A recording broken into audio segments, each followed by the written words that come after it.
If you're currently using your Windows computer and you see the no battery is detected error, here's what you can try to do to fix it.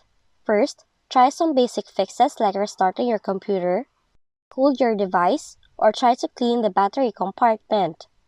But if that did not work, check the battery status by going to Device Manager, click on Batteries, right-click on each of the battery adapters, select Properties, and take a look at the information in the device status box.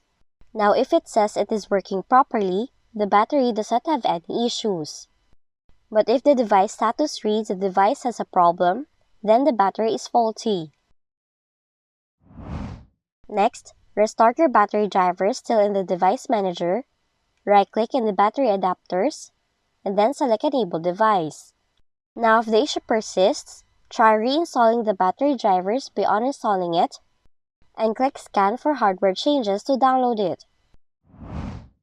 Finally, use the built-in Windows Troubleshooter. Just navigate to Settings, click Troubleshoot, select Other Troubleshooters, and find the Hardware and Device Troubleshooter. So that's how you can fix this error in your Windows computer. If you found this video helpful, kindly like and subscribe. You may also click and turn on the notification bell so you can be notified from whenever we release new videos.